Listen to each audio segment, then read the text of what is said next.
अरे pizza lovers, चलो सबके फेवरेट खाने के बारे में बात करते हैं। पिज्जा का इतिहास बहुत पुराना और स्वादिष्ट है। हम बहुत पीछे प्राचीन काल में जा रहे हैं। सोचो, इजिप्ट, ग्रीस और रोम। उस समय लोग पहले से ही फ्लैट ब्रेड बना रहे थे। ये पिज्जा के पूर्वजों की तरह थे। वे उन्हें गर्म पत्थरों और ओवन में पकाते थे। ये शुरुआती फ्लैट ब्रेड बहुत ही साधारण थे, लेकिन लोग टॉपिंग के साथ क्रिएटिव हो गए।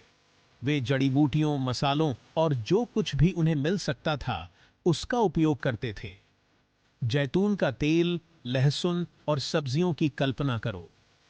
कभी कभी वे पनीर का भी इस्तेमाल करते थे। यह बिल्कुल पिज्जा नहीं था, लेकिन यह कुछ स्वादिष्ट की शुरुआत थी। ये फ्लैट ब्रेड सिर्फ खाने से बढ़कर थे। वे जीवन का एक तरीका थे।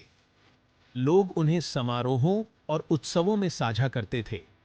यह लोगों को एक साथ लाने का एक तरीका था। बिल्कुल आज जैसे पिज्जा करता है। आज जैसे कि डी की वडीस वो ये दिल से की चाहिए अथा।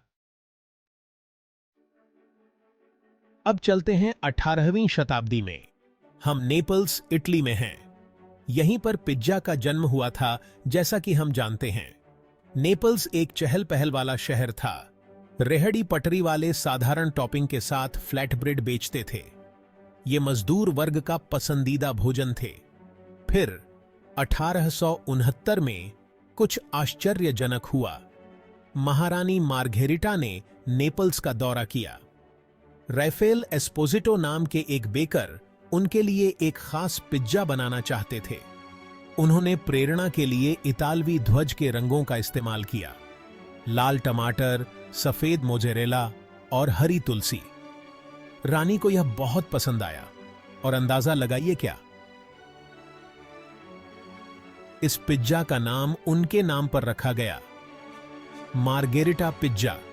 इस तरह शुरू हुई पिज्जा की कहानी। अब समुद्र के उस पार अमेरिका चलते हैं। 19वीं सदी के अंत में इतालवी अप्रवासी अपने साथ पिज्जा का प्यार लेकर आए।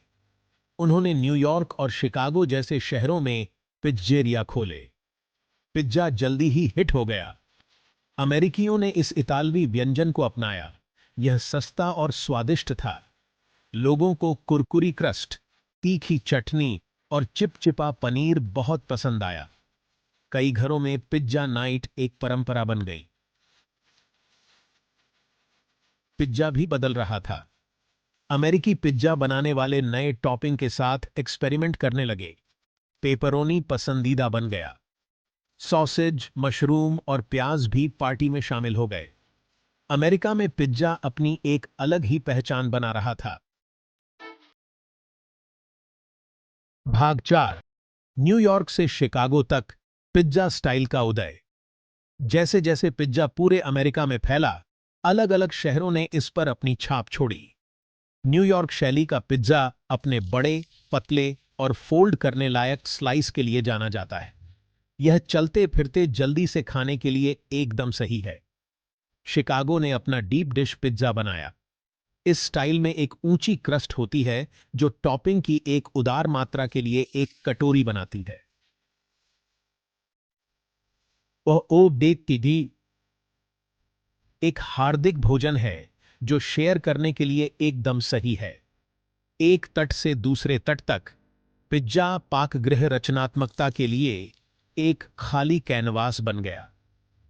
प्रत्येक क्षेत्र ने अपनी पसंद विकसित की। कुछ इसे पतला और कुरकुरा पसंद करते हैं, तो कुछ इसे मोटा और नरम। लेकिन एक बात पक्की है, पिज्जा यहां रहने के लिए था। भाग 5।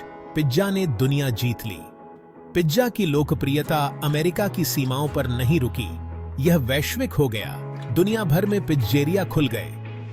डोमिनोज और पिज्जा हट जैसी पिज्जा चेन लोगों तक पिज्जा पहुंचाती थी। हर जगह लोगों को इसकी बहुमुखी प्रतिभा से प्यार हो गया। आप इसे किसी भी टॉपिंग के साथ कस्टमाइज कर सकते हैं, जिसकी आप कल्पना कर सकते हैं। क्लासिक पेपरोनी से लेकर एक्सोटिक सी फूड तक संभावनाएं अनंत थीं। पिज्जा वैश्वीकरण और सांस्कृतिक आदान प्रदान का प्रतीक बन गया। इसने सभी वर्गों के लोगों को एक साथ लाया। भाग 6। पिज्जा आज एक वैश्विक भोजन, संस्कृति द्वारा स्वादित। आज पिज्जा सिर्फ एक भोजन से कहीं अधिक है। यह एक वैश्विक घटना है। स्ट्रीट फूड स्टॉल से लेकर फैंसी रेस्टोरेंट तक आप इसे हर जगह पा सकते हैं। और सबसे अच्छी बात, यह हमेशा विकसित हो रहा है। हमारे पास कारीगर सामग्री के साथ पेटू पिज्जा हैं। हमारे पास सब्जियों से भरे हुए शाकाहारी पिज्जा हैं। हमारे पास नुटेला और फलों के साथ डेजर्ट पिज्जा भी हैं। पिज्जा मानव रचनात्मकता का प्रमाण है। तो अगली बार जब आप उस चीजी, सॉसी अच्छाई का एक टुकड़ा लें, तो उसकी यात्रा को याद रखें। यह सदियों और महाद्वीपों की कहानी है। यह परंपरा, नवाचार और हमें एक साथ लाने के लिए भोजन की शक्ति के बारे में एक कहानी है। पिज्जाइन करते रहो सब लोग।